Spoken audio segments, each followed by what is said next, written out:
At iStock, we run an observatory. We call it the Manners Observatory. We have various statistics that we try to aggregate. So I was just checking this morning what the stats are in terms of adoption of RPKI. The data we have, the data on RPKI is vast. You can use several sources online to find out the various statistics for RPKI adoption. This is according to our Manners Observatory. I'll provide the link in the chat. But those percentages, they are based on the data we are seeing on the observatory. However, you may see different data when you go to different sources, but it should be close or at least close enough to this. Finally, just to summarize this introduction to a very brief introduction to RPKI. RPKI is a system for adding trust in routing. It helps to prevent route hijacking and also prevent issues related to route leaks. So just let me draw a distinction between the two. When a network is hijacked, it means traffic does not end up reaching the destination. It means if you're trying to access a resource with from a network that's been hijacked, your traffic will not reach the destination. It's been hijacked, it's going to go elsewhere.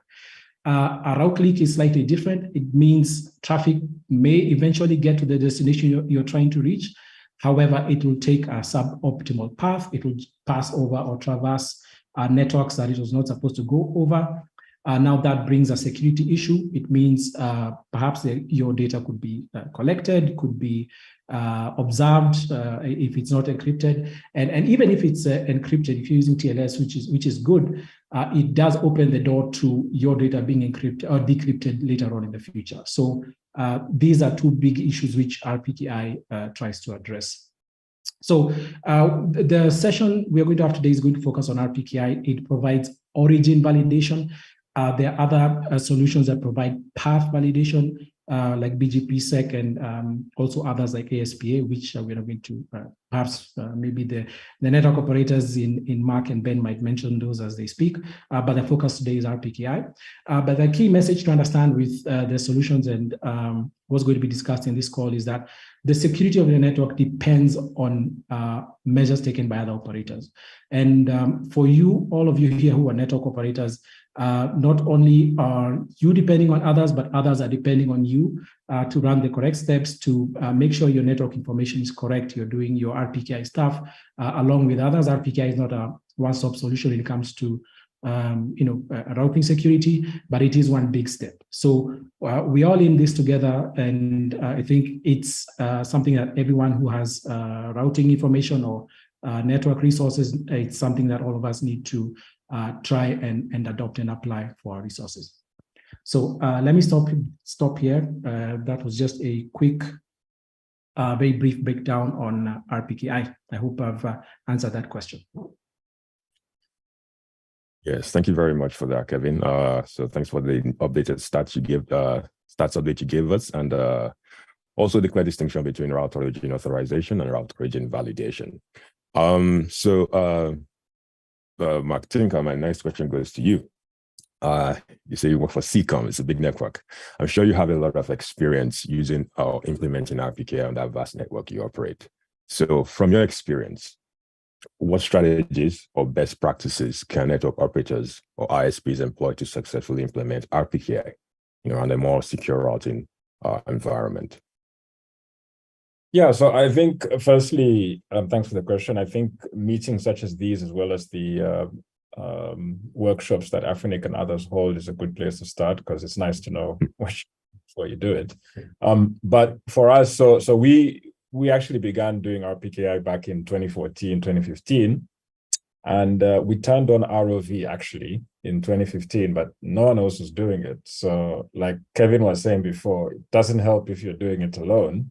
And we quickly realized that's a quick way to lose customer business when traffic isn't coming your way. So we turned it off. We still had the RTR sessions going, but we did not do we did not drop invalids, let me put it that way. Until I think myself, Ben, and I think one other operator in 2018 decided to reboot that idea, and we all turned on the dropping of invalids in, I think, 1 April 2018 or something or other. So we've been doing that since then. Ben has, and I'm sure the rest of the world caught up as well. And it's been, fairly robust. What I will say is that from an equipment standpoint, I only have experience with Cisco and Juniper. Juniper seems to be fairly well developed from that standpoint. Cisco seems to have quite a bit of issues, specifically on the iOS XE platform. I know Ben has a lot of stories, actually more than I do, because I wasn't as patient. And iOS XR is for the most part okay. Recently, I've had troubles with the relying party software. So, we've been through it all. So I began with a system called, aptly named RPKI, by I think Randy Bush, Dragon Labs, I think it was called. Rob Austin and Randy Bush developed that back in 2012, I think. And then that sort of died away. And then we moved on to, gosh, I can't remember. I think it was Routinator at some point. Then recently I was using Fort, which I helped fix with the developers for quite a while, but they aren't putting as much time and effort into it. And we ran into a lot of issues with that in terms of how it scales and remains current. So now we've settled on RPKI client, which is something that Job Schneider has been working on with his team from the OpenBSD side. And then also using Stay RTR for the RTR session. So that's been running fairly well. Recently ran into an issue with it, which turned out to be hardware related. So that was an easy fix. But having worked on a bunch of relying, yes, we actually did try the RIPE NCC one as well, which I think had two different versions that was just too large. So we gave that up as well. So we've been through a couple of different software, and for a system that actually needs to be deployed, across the world, it's quite fascinating to me how you don't actually get that many options for software at a certain scale. So we found ourselves, just settling on RPKI client, which is one of the newest ones, but seems to be quite okay. Besides that, it seems to work really well once you get it done. But like I said, you need to know, what it is, how it works, and then the tools, are the tools. And hopefully a webinar like this will help encourage more operators to get out there and use it. Thank you very much for sharing, some of your teething problems while trying to implement this service on your network, or this technology on your network. And also, you mentioned RPKI client seems to be the most stable RPKI validator out there right now. So any network operators in the chat, if you're listening, please take note of that. So my next question goes to Amrish. All right. So you have been doing a lot of research work, working on tracking time delays in RPKI-based route origin validation supply. Could you please share some your findings and how we can how we can improve RPKI adoption in Africa? Sure. Thanks, Ola. Yeah, I think as many more operators are adopting RPKI, the next immediate question is, okay, what does it induce any delays in the convergence of BGP or something like that? How much time it takes, for example, when someone would create a ROA, and how much time it takes for it to have an impact on BGP and start steering traffic. So there are many use cases for that. So it could happen that, let's say, a network is being hijacked and they would really want this to stop immediately. And one of the ways to do that is to protect their own network. So you would create a ROA. And then operators on the internet, other operators, relying parties will now do origin validation, those doing origin validation, and then drop those invalids, right? So by the time you create the ROA, by the time you the other networks start dropping the invalid, there is some sort of time delay, and this is what we try to track on in our research. So let me try to share my screen. All right. Yeah. So just to give you an overview of where are the delay points, just think about this like the whole workflow of where, for example, where the ROA is created, and right at the bottom where things start to happen on BGP. So this is a network, and you're a prefix holder. You go to your RIR, you create a ROA, and this is the first timestamp that we have. It is the user query timestamp. Then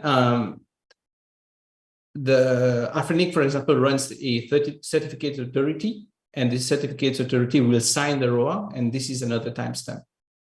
After doing that, it will publish the ROA in a publication point, and there are some time delays. And generally for Afrinic, it's quite fast. And this is the part which is done by the RIOs.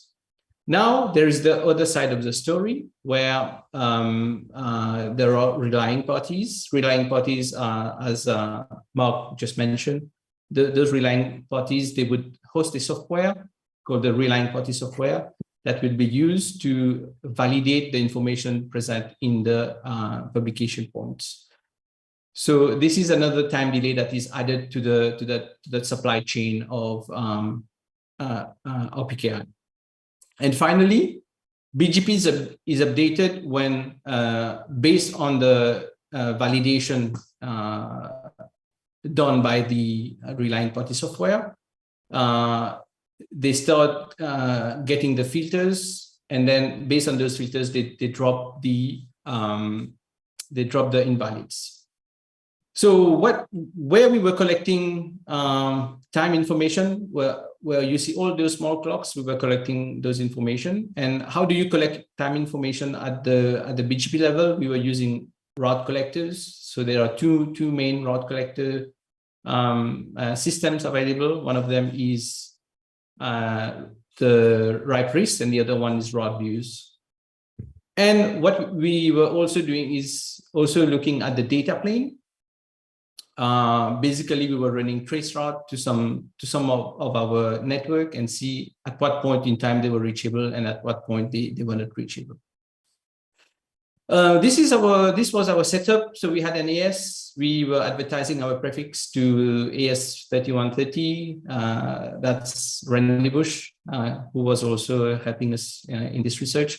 And then it was then re-advertising this prefix to the Seattle Internet Exchange, NTT and Sprint, and then goes to the internet. And then at the end, we were using RIS, as I mentioned, to collect the BGP updates. How we were doing that, that's interesting. So as I mentioned, we had an announcement that we were advertising. And first of all, we need to make it invalid. How do we make it invalid? So we create a ROA with a fake prefix, a fake AS number. Therefore, the announcement becomes invalid. But what if we create a ROA with the right AS number? It becomes valid. And using that ROA flipping technique, we were like validating and invalidating the announcement every day. And then we were looking at the impact on BGP, and we were collecting the time. And this is what we have. We have actually, to be able to do that, we needed space from IP space from all the RILs, and they were all very kind enough to provide us temporary space. Afrinic has a policy called the experimental allocation policy, for which we got space, and that worked very well. So what you see here are the different timestamps at different point in time. So at what point it was signed, what do we see as the not before time in the timestamp? So as you know, in the ROA, you have the two timestamps, the not before time, before which it is not valid, and not after time, after which it is not valid anymore. Then we have publication. So at what point it was published in the repository. Relying party, at what point the relying party was processing the information. And finally, at what point you see the impact on BGP. In between the brackets here, it's for IPv6. and the other it's for IPv4. And you see, for Afrinic was quite fast. It is because when you create a ROA at Afrinic, there is almost no delay between the signing and the publication on the Afrinic repository. I think it was done within a minute. In that case, 3 minutes or 2 minutes. And then we saw generally in Africa, well, not in Africa, but elsewhere, everywhere where we were doing the data collection, it was around 14 minutes for the relying party to process the data, and for the BGP to start seeing the change, it's around 15 minutes. And this was not the case for other RILs, for example, Epinic. And one of the reasons is that Epinic, instead of creating ROAs instantaneously, they have a batching process. They would take many ROA requests, and then after 20 minutes, they will batch process them. And this is why there is like an offset.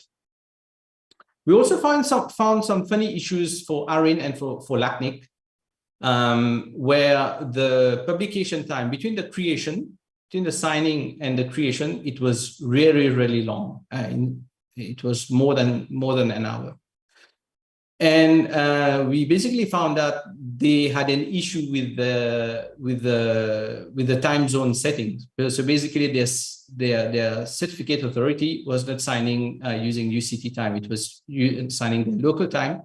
So when the ROAs were created, they were not valid because the not before time was in the future. So they were not valid. So they were not appearing immediately on the publication time. So there was always that offset. So we informed them, and they were able to fix the issue. And finally, revocation is also important. So you want to know if you remove a ROA, at what point in time it will impact BGP.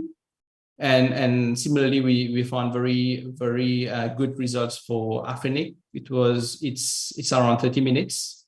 Some other RIOs are a little bit more. And so there's a big difference, as you can see, between creation time, which is around 15 minutes, and revocation time, which is around it's twice the number. And the reason we think it is, we haven't had the chance to look too much into that, but the reason we think it is because maybe operators might have different relying party software. So we have operators here in the room, maybe they can tell us a little bit about that. So they have, for redundancy purposes, they have different relying party software, which might be validating at different point in time. And the way it works usually is that the last one validating is always presenting, is always sending like that the ROA is present, right? So you need to wait for the last one to sync before it actually removes the ROA and there's the change. So that's the reason we think it is. So that's the research in a nutshell, and I hope it answers the question of how much time it takes when creating a ROA and when revocating a ROA, because I think it's important for operators to know that it takes some time. And these things are not instantaneous, and you need to factor that in when doing your operations. Thank you. Thank you very much for that, Amrish. You shed more light on the NANOG presentation. I saw Randy Bush do on that. And also it does come in line with, sometimes I'll be out to help desk sessions with members and trying to create a ROA, and we're sitting and twiddling our thumbs, waiting for this thing to show up in Routinator or some other relying party software. And they think, did they go through? It didn't go through, but take some time. Thank you for that, Amrish. My next question goes to David, right? So David, Afrinic plays a crucial role in making sure that its infrastructure and services are available to resource members. Now, could you please highlight the role Afrinic plays in relation to RPKI, to the RPKI service it provides to its members? Okay, thank you a lot for that. So I'm going to start we are talking resource PKI. So the keyword here is resource, and Afrinic's role is allocation and registration of this internet number resources. So that's the first part, and maintaining an accurate record of these resources. So going further with this role is that we have to maintain some services on how, certain ways that this resource can be queried, certain ways that this resource can be managed, and so on. So part of it can be like, who did we allocate this resource to, and things like that.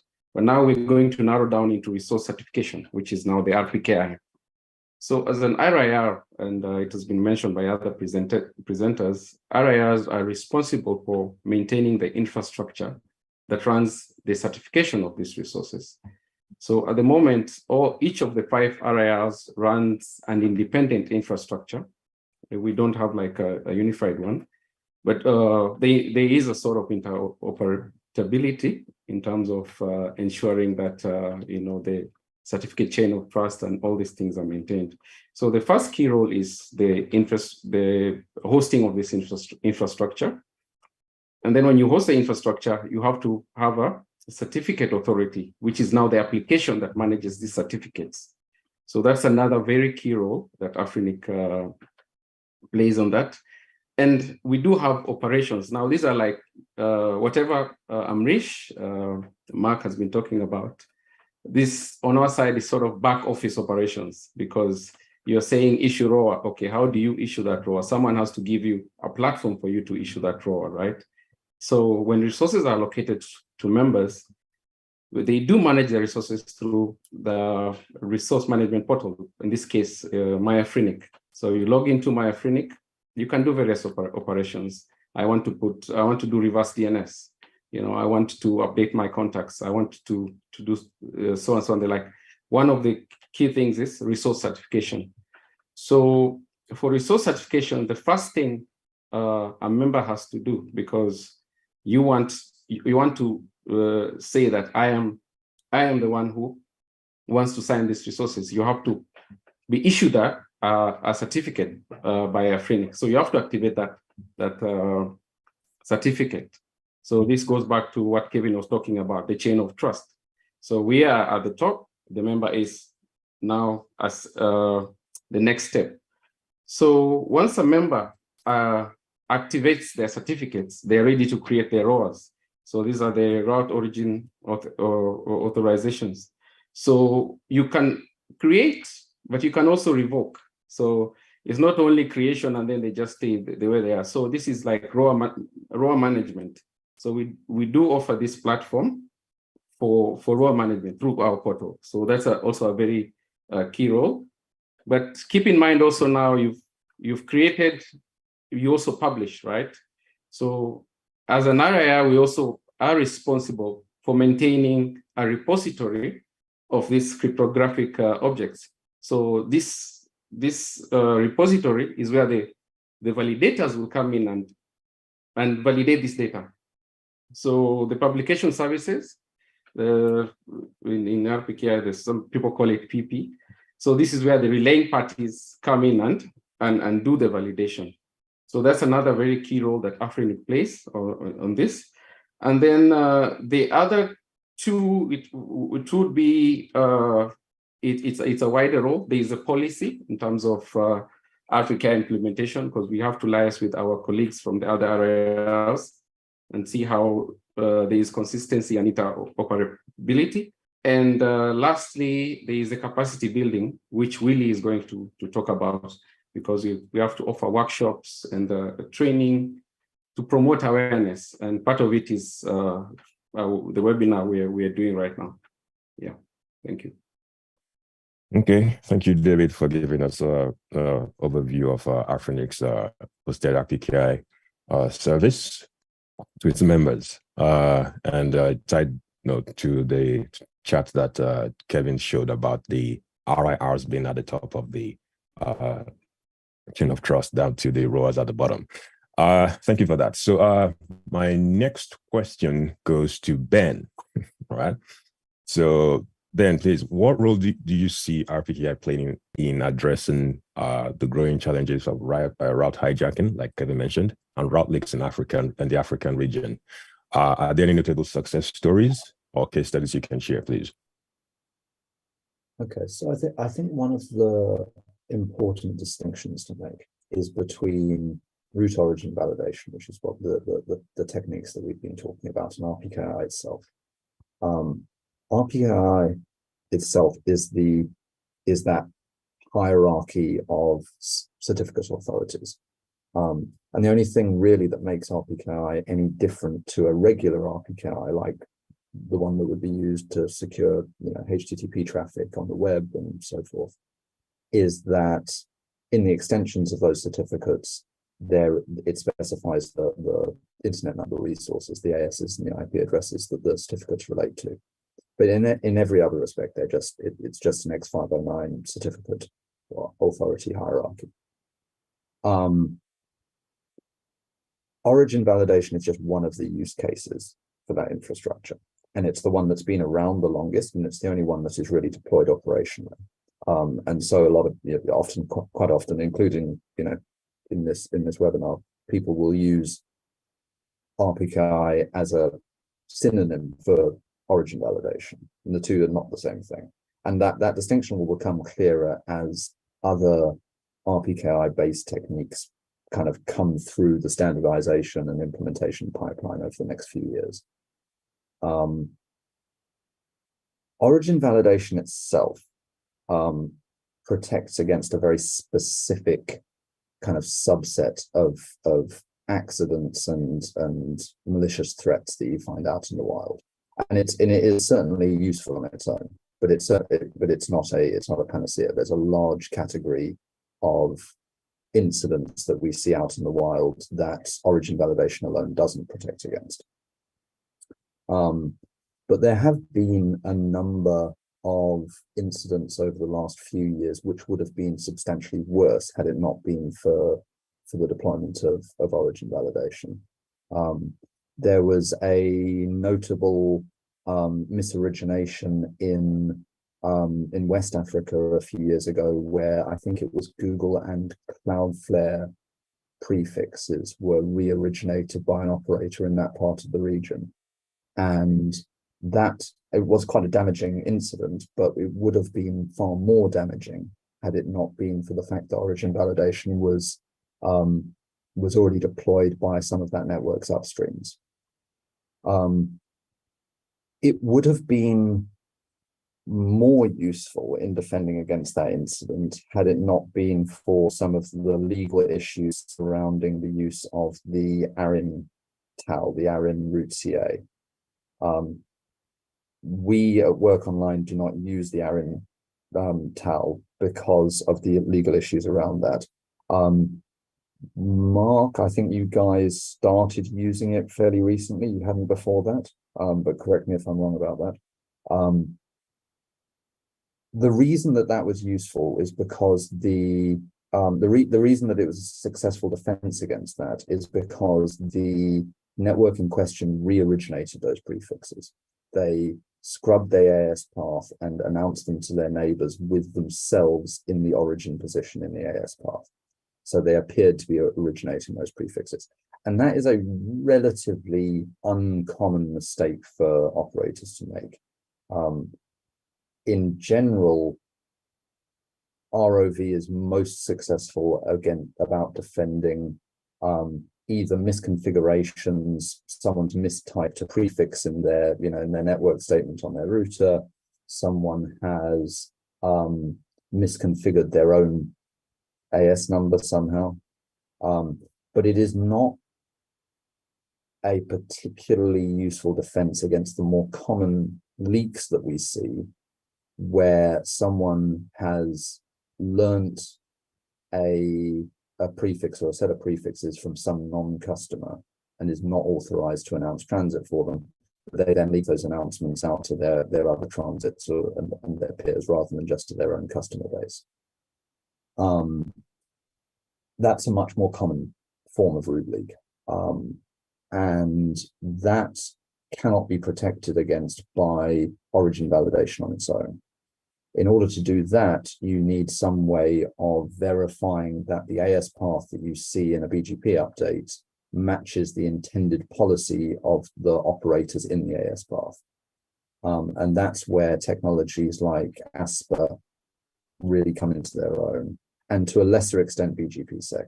BGPsec and ASPR are both technologies that concern with themselves with verifying the AS path, but they verify different things about the AS path. BGPsec stops people from lying in the AS path, from inserting ASs in the AS path that don't actually form part of the propagation path, whereas ASPR is intended to verify that the AS path matches the intended routing policies of the operators that appear there. So, you know, ideally, at some stage, we'll have both of those technologies in production. And once we do, once we've got that kind of that magic combination of origin validation, ASPR, and BGPsec, leaking prefixes, leaking BGP announcements will become a substantially harder thing to do. And so and hijacking prefixes as well will become a substantially harder thing to do. And all three of those technologies are based on the RPKI. They all derive their security properties from the RPKI infrastructure. So this is not a, you know, from both a standards perspective and a deployment perspective, this is not a finished job yet. Thank you very much for that, Ben. So basically, ROV takes care of things like fat fingering, you see. And thank you for the clear distinction between BGP origin validation and path validation also. Before we go further, can I see if we're gonna have the MPS survey on screen? Pop up for that before I take some of the questions in the chat.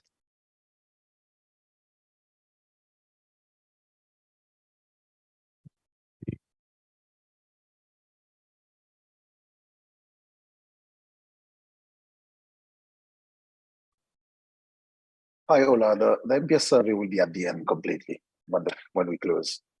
Okay.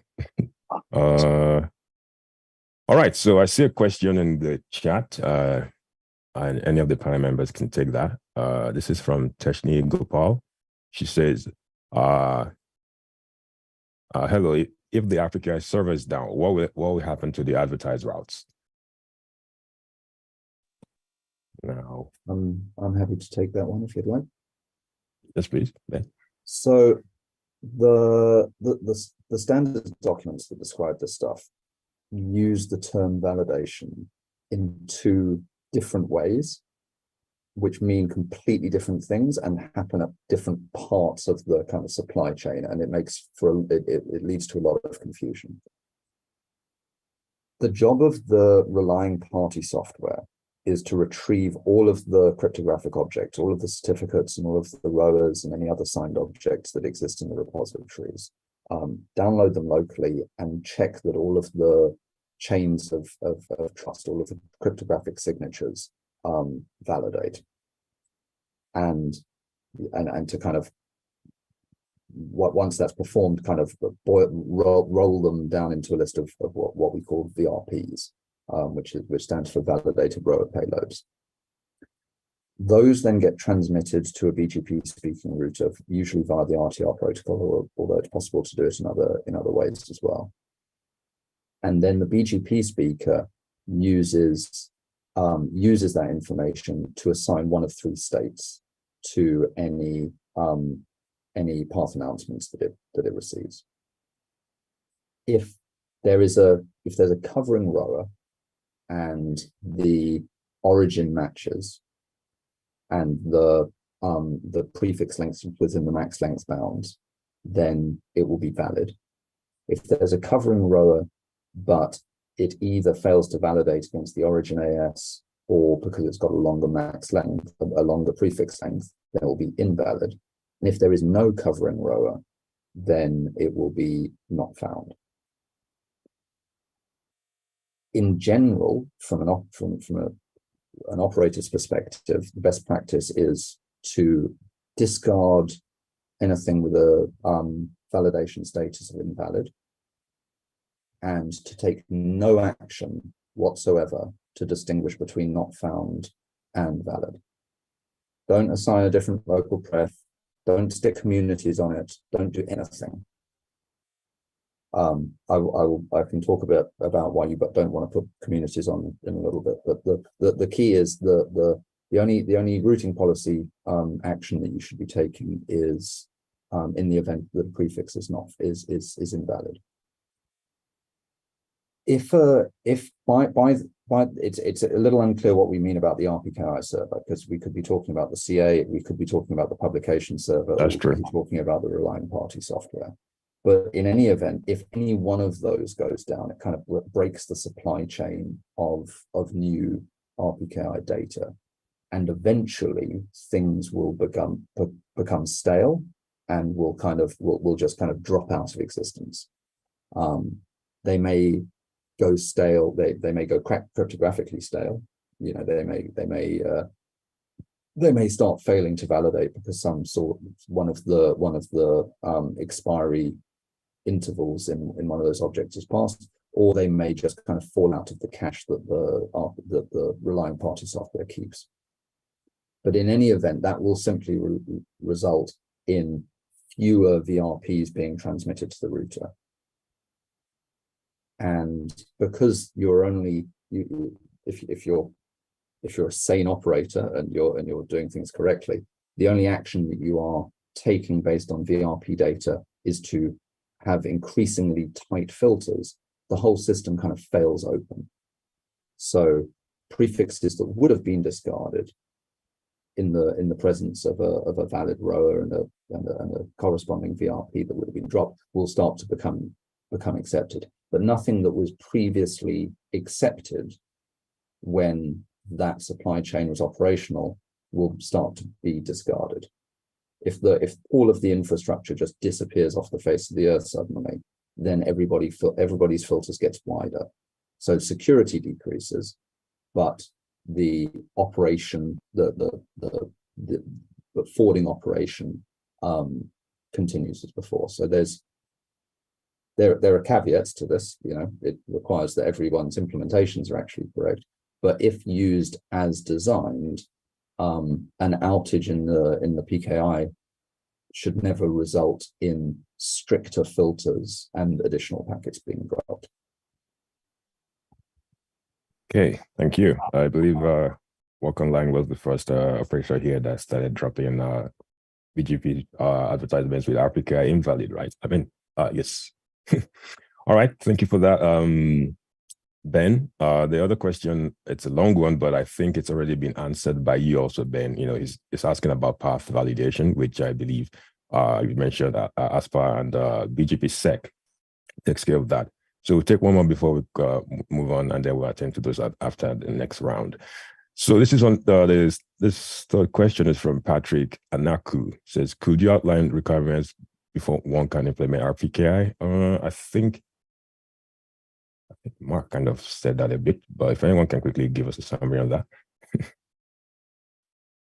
Yeah, I mean, just to reiterate what I said before is obviously, you know, attend webinars such as these, get yourself educated. Afrinic runs a lot of workshops such as these, you know, across Africa several times a year. And there's a lot of documentation online about other workshops and videos, what's been taught. That's the first place. But then after that, you know, it's, you know, checking your equipment, making sure the software supports RPKI, ROV at the very least. And then obviously choosing relying party software. Like we said before, at the moment, RPKI client with stay RTR seems to be the more predictable and more stable package. And then, you know, from there, just play with it, right? You don't need to drop invalids day one if you're uncertain about what to expect.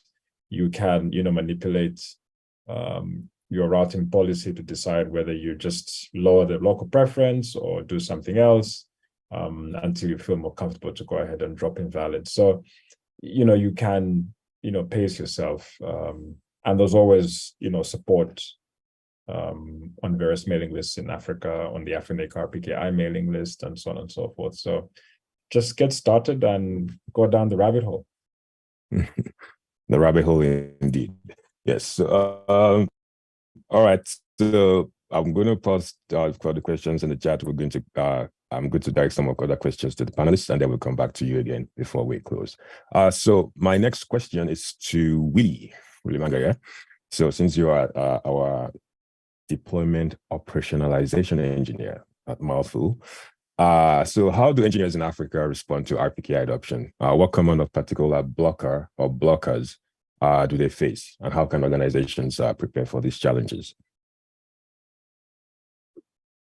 So thank you, Ola. So of course, I'll be speaking mostly about how the resource members use or how do they manage what we mention ROA, okay?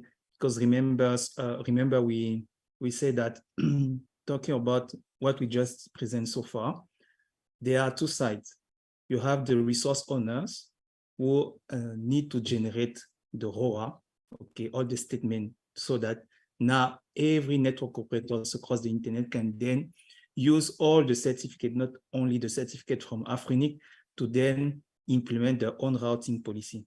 I mean, at least have a RPKI database that they can use with the BGP speaker to do whatever they want to do, decide to drop the invalid or not. So from our side, we are helping our members, resource members, to at least start with the first site, which is generate the ROA. And as you may know, we have around 2,000 members. And so far we have 500 members who started to generate ROA, to create ROA for the organization. So you see, we still have a lot of organizations who are not yet using RPKI, who are not yet generating ROA. So I would say most of the resource members, sometimes either they are not aware. Many people only think about IRR, so routing subject, this is what they know. So some people are even unaware that, okay, they have another tools that they can use also to, I would say, increase the security of a lot of things on the internet. So that's why we are here. That's the first thing. For those who even know how to use what is the ROA, if you remember, we start RPKI ROA at Afrinic with what we call the BPKI. But I'm glad to say that it's not just BPKI now that member can use, because it was sometimes a bit difficult for our resource members. We also allow them to also now enable the two-factor authentication, so that it's much more easier for them to generate ROA. I mean, it's easier to at least streamline the process when you want to generate the ROA. And the last one, but it's mostly an administrative issue. You'll be surprised to know that sometimes, for RPKI, the first steps at Afrinic is to request some identity. We want to confirm the identity. And sometimes one challenge we notice is just that, okay, the admin contact sometimes for some organizations are not either up to date, or they need to find the right person who has to present the identity. So basically, those are some challenges that we notice. But strictly speaking about the ROA itself, the management of the ROA, I would say some presenter also already mentioned that, and I think we'll put some focus on that. Is they also have to manage their own ROA. When I say manage here, is it's a certificate, okay? You put a date, you put a timestamp, you put a duration, but yourself, depending on your operation, you sometimes are announcing either another subset or specifics, things like that. So depending on how you create your ROA, sometimes you have to review also the ROA you already created so far. So those are some challenges that we notice, and of course we are here to continue to assist our members to that. Okay, thank you very much. I've been on some of these help desk sessions with you, where I experienced these things about admin contact for a particular organization. All right, my next question is to Kevin. It's a softer one. Let me see. Okay. All right. So Kevin, are there any specific policy or regulatory measures that African governments or regulatory bodies can implement to encourage RPKI adoption? All right. And if possible, what role can ISOC itself play in advocating for such measures? Thanks for the question, Olatunde. So it's a good question. As ISOC, we've been supporting a program that is called MANAS. MANAS stands for Mutually Agreed Norms for Routing Security, MANRS. MANAS is it's a global initiative. It's community-led. ISOC, we are mostly just providing the admin and financial backend to that, but it is mostly community-led. And the program is all about encouraging network operators to adopt best practices to improve routing security globally. So MANAS is split into 4 programs. There's a program for network operators, there's a program for internet exchange points, there's a program for equipment vendors, and a program for CDN. For the network operators and ISPs, one of the main action points that are required for MANAS participants is that they adopt RPKI. We have recently started engaging governments and other regulatory bodies to look at the best current operational practices that are recommended by the MANAS program. You can go to manas.org to see that. Let me also mention next week there'll be a series of sessions covering routing security in detail, which we are calling the Routing Security Summit.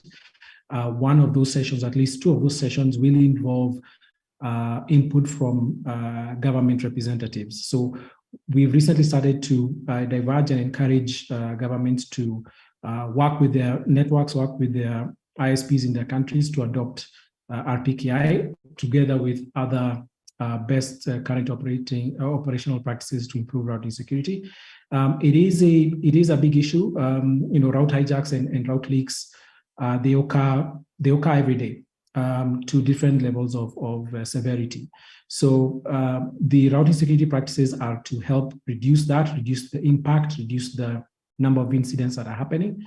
And as I mentioned, it's a collaborative effort. So if you're on this call and you're a resource holder, please go check out manas.org. You can also check out a lot of the training materials that have been provided by Afrinicon or RPKI. It is important, as has been mentioned by everyone on the call. If I do my due diligence and make sure my network is okay, it won't help very much if others don't do the same. So just to answer that question, as ISOC, we're mainly pushing the routing security aspect from our MANAS project. Next week, there is going to be a routing security summit. There'll be more information about RPKI. You'll hear from governments about their approach to adopting RPKI and other routing security practices to improve routing security. And it is a message that we're trying to expand. The MANAS, if you look at routing security, the audience has been mainly operators of networks, but we are trying to reach out to more audiences, including governments, including CSATs as well. And I think the more people who are aware of this as something to improve internet security globally, I think the better it's going to be. Okay, thank you very much for that, Kevin. Yes, I'm sure some of us are, and I hope most of us in the chat section are aware of the MANAS initiative. Okay, thank you for that, Kevin. So the next question, I'll be directing it towards Mark, if you're still here. You have a hard stop. All right, so, but it's just about the challenges organizations face in implementing RPKI effectively. I think you've already addressed some of that with your teething problems. But to flesh it out more, how can collaboration and cooperation among stakeholders enhance adoption of RPKI and improve routing security in Africa? So in my experience, you're speaking from within the organization, right? Mm-hmm. Yeah, so with my experience, management doesn't care about RPKI typically, unless management has a very huge technical background and have a vested interest in being seen as supporting MANAS as such. But otherwise, they really don't care. So this really comes down to the operational team trying to get themselves involved and doing the right thing. And, then they're really just interacting with the community and other network engineers from other operators to get it done. So I suppose the only reason you'd want to involve management is if you have really, really, really, really old infrastructure. But in that case, I think ROV might be less of a concern if you have really old infrastructure. But beyond that, in my experience, trying to convince management about this is not a major concern. They don't seem to be interested in it, and rightly so, to be honest. If there's anyone that has any specific instances where management have categorically stated that they aren't interested in RPKI, that would be the exception rather than the rule. I'd be happy to hear more about that on a one-on-one. Interesting. Okay, thank you for that, Mark. I'm going to direct 2 more questions to the panelists before we take the Q&A sections, and then we close this session. So my next question is to David, actually. So in May this year, there was a reported incident whereby Afrinic had to disable the RPKI RRDP service on its RPKI infrastructure. So what was the cause of this incident and how was it handled? Okay, thank you, Ola. Thank you for your question. I think I'll answer that question and also loop in some of the questions that I'll just briefly answer some of the questions or what thrown on the chat. So yeah, in May we did have an incident on our. This is now coming to the publication because we talked about relaying parties. They access publication points. So the RPKI repository at the moment, it's accessed via two protocols. One of them is rsync. Traditionally, I don't have to explain rsync to a lot of you. And then over time, there's been development and a new protocol for accessing this, the repository was developed.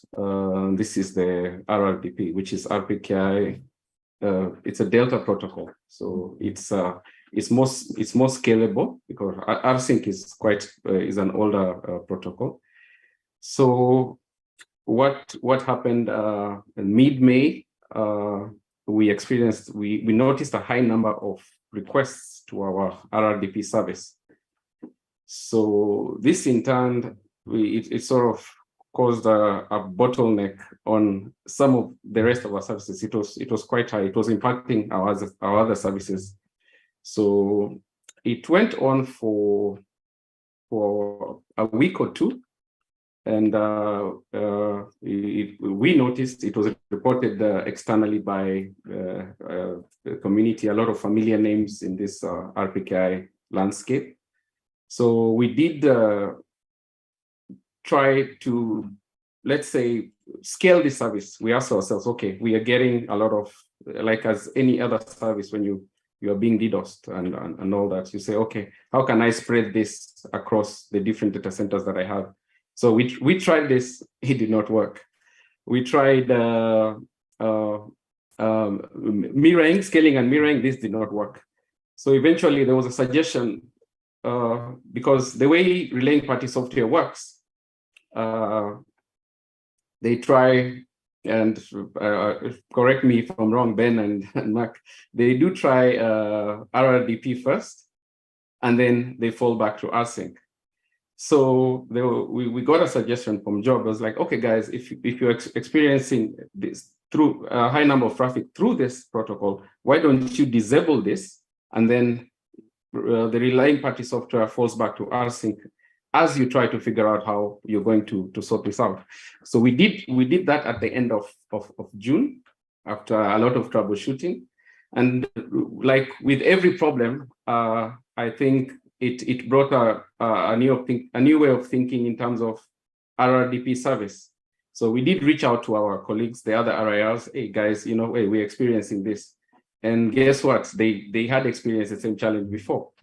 And what they suggested they did is they moved the service to a CDN. So that was one of the solutions that was offered. Keep in mind, we are dealing with a new protocol. We do have some learning curves. We need to understand how to manage it properly. So we've been doing a lot of meetings with the other RIRs, with the even the guys who run this relaying party software, on suggestions on how to improve this service. And I can say in the next few weeks, it's going to come back online. It was a good learning experience. But also at the same time now, I want to address, there was some 3 questions that were there on the chat. Sorry to interrupt your work, Ola. Yeah. So I think it would be good to kill 2 birds with 1 stone. So there was a question on delegated. I think I've just mentioned that to Hannah. Yes, we do have plans. We've had plans to do delegated RPKI, and we've looked at several options, like our colleagues. Thankfully, is that yes, we might have taken longer, but guess what? We're learning. We will not be making the same mistakes the other RIRs have made, because we will hopefully give a better service on this. So what we've looked at doing delegated, whether it's hosted or you fully manage your keys. That's will be up to the choice of the member. So there was also a question on auto renewal of ROAs. I think this has been asked for a number of years. So we're also looking into this. The challenge here is our current software that we use for the certificate authority. It will require more development works as new features are developed. So in terms of development works, it needs more people to be involved in that. That is one of the things we are facing.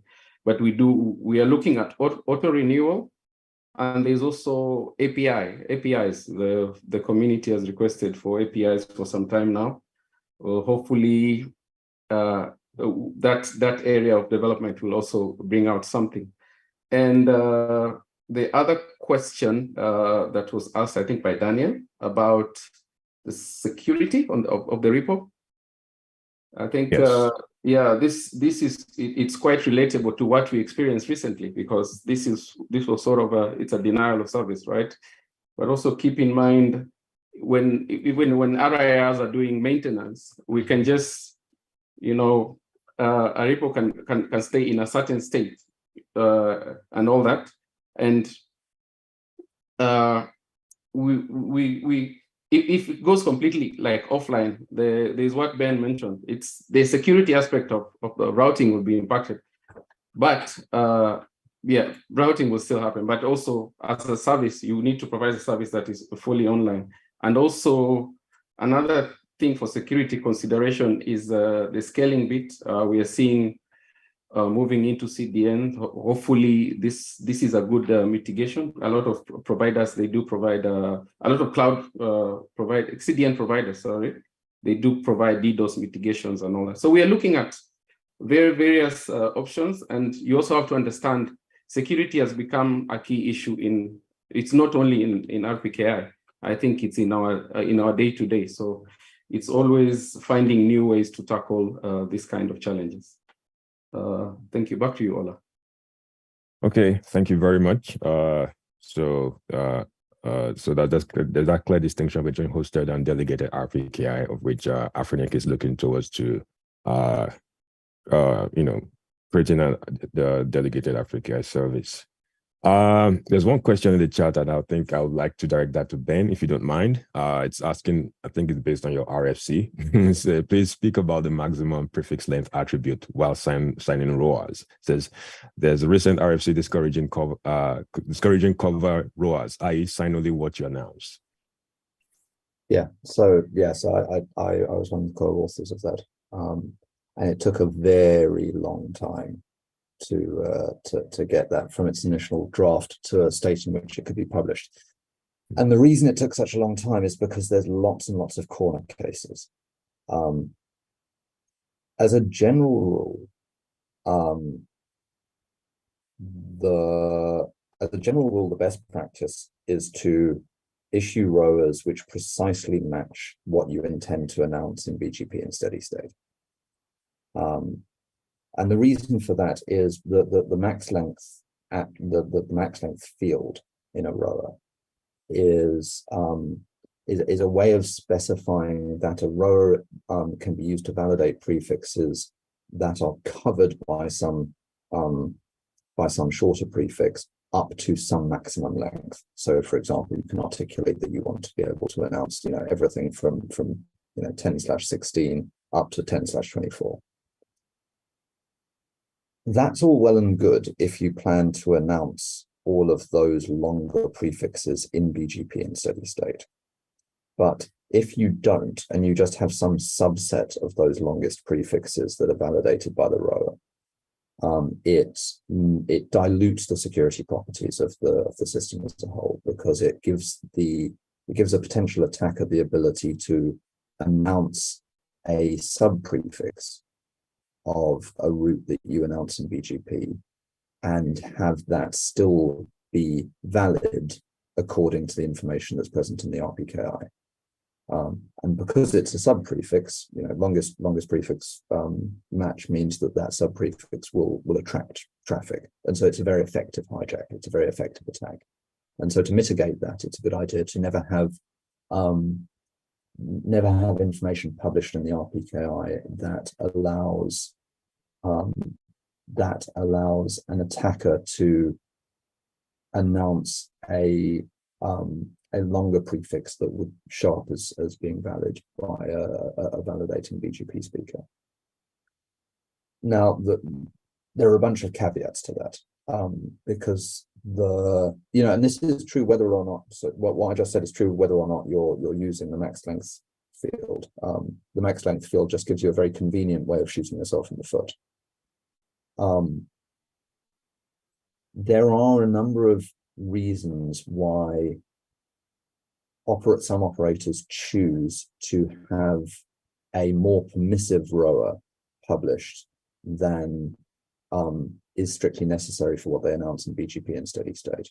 And the reasons for that are usually about kind of operational agility, giving themselves the ability to announce, to suddenly deaggregate in the face of a denial of service attack, or to respond to a hijack that they're seeing in some part of the internet where most operators are not performing origin validation, etc. Or to, for example, be able to attract traffic to a DDoS mitigation service provider or some similar entity. That is a fairly small number of operators that one of those corner cases applies to.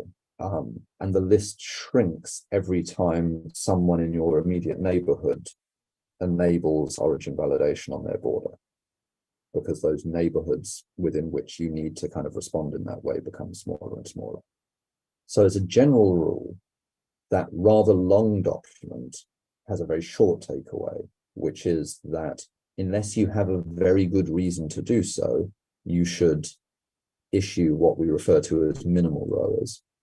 And for most networks, unless your ordinary BGP policy is to announce a whole bunch of deaggregated longer prefixes rather than a small number of aggregates, for most networks, that means avoiding the max length field and simply specifying exact prefixes in the rower.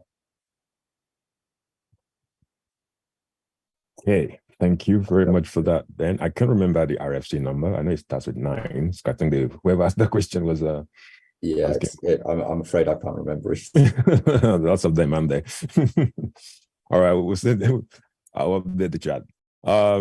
So taking some more questions here in the Q&A section.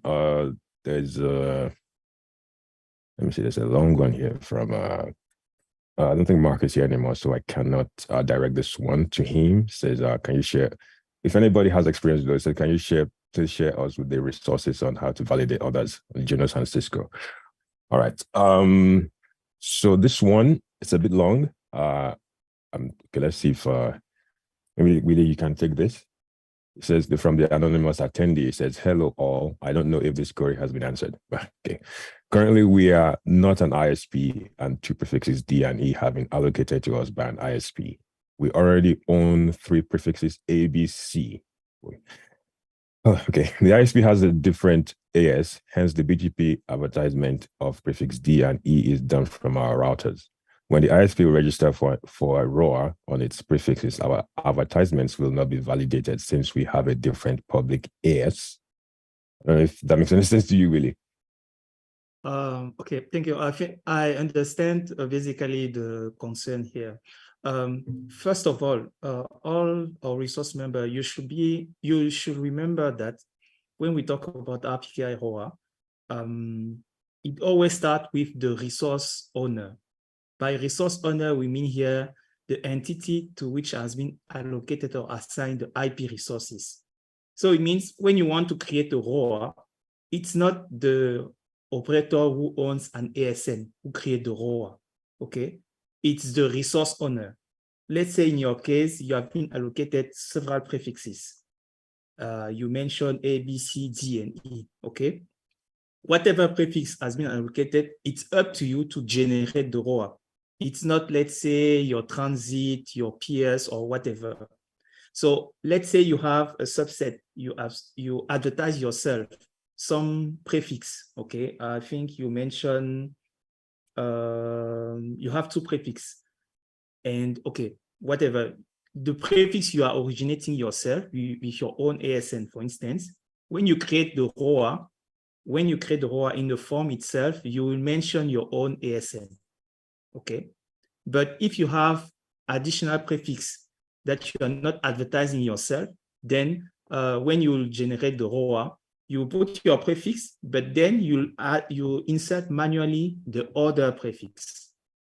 I hope it's much more clear for you, because, and this is also something we notice through our helpdesk session. People sometimes get confused on the fact that they think it's the transit, let's say the transit or whatever person own a specific ASN who can generate the ROA. No, don't look that way. It's always the resource owner, and it's actually why also the other presenter can also, I think will agree with me. That's also why it's also good to use, or at least start to generate ROA, because you manage it, everything is on your control. I mean, in terms of your IP resources, it's not like the route and the route 6 object, because remember, sometimes, unfortunately, route and route 6 object can be created by anyone on some IRR platform. It's not the case for the ROA. The ROA can only be created by the resource owner. So even if you have different advertisement for your resources, it's always up to you to choose which ASN. Of course, you can have different ROA for different advertisement. Remember, in one ROA, it's only one ASN. So you have, let's say if you advertise the same prefix through different ASN, it's not a problem. In terms of ROA speaking, you generate all the ROA you need for all the advertisement. Awesome. Thank you. I was going to ask one more question to the panelists, and that's also to you, Willie. But I saw some questions that have been answered. I just wanted to mention them quickly. Someone was asking about if MikroTik supports, or the router OS supports RPKI. I believe so. I've seen it on it. I don't know if it's as full-fledged as Junos or Cisco IOS. All right. So Willie, last question for the session is to you. So how does Afrinic support organizations in implementing RPKI? And how can interested parties leverage this resource or service effectively? Okay, thank you, Ola. We have several channels. We mentioned we have mailing lists, RPKI mailing list. You saw the links in the chat. We have, you can contact us directly through my Afrinic. You also have several emails that Afrinic use. We have a request form that I will share later on with you. And for those of you who attend the helpdesk session, we use what we call a deployment playbook. Within that deployment playbook, we have steps like, of course, it's not just RPKI, but I will only mention the RPKI one. And on the deployment playbook, we use to guide you on how you can generate your ROA, how you can go step by step when you need the ROA. I saw, for instance, one question for someone who were asking how to generate the ROA. So in the playbook, we guide you and explain what you need to do. We review with you again the form, and we advise you on the best practice. This is actually what you're looking right now is, for instance, the form that our resource member use when they want to generate the ROA. So when it comes to the help desk, we assist you on the best practice. Of course, it's always up to you to choose whatever you want to implement, but we are here to give you some guidance on that. And thanks to also the RFC that we see, especially the one for the max length. So now what is happening also from our side is we advise members to not use the max length as much as possible based on the RFC, and it's not just the only one. I think I covered it. That's it. Okay. Excuse me. Thank you for that, Willie. So yes, we do have a help desk session. So I'll be for members where Willie works with or some other guy on the team or individual on the team helps you with deploying or helping out you, how to create your ROAs and manage your ROAs.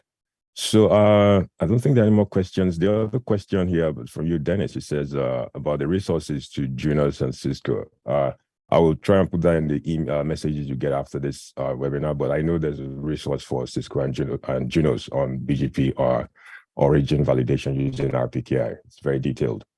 And then finally, I'm just going to, let me see. Okay,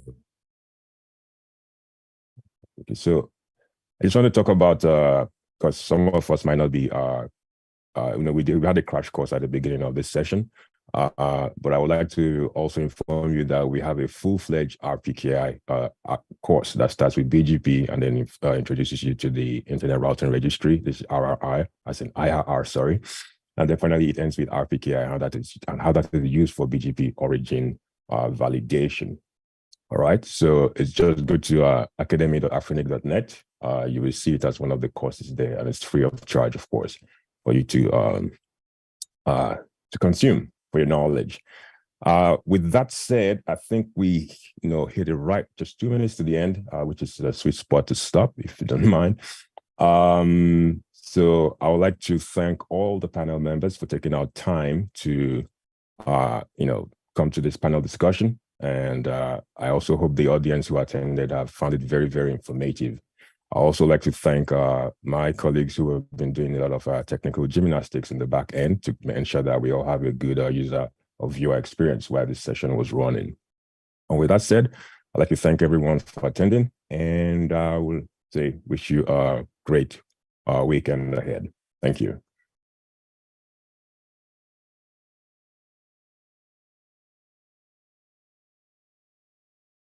And then finally, sorry, there's going to be a survey link posted in the chat. I know if you can quickly complete that.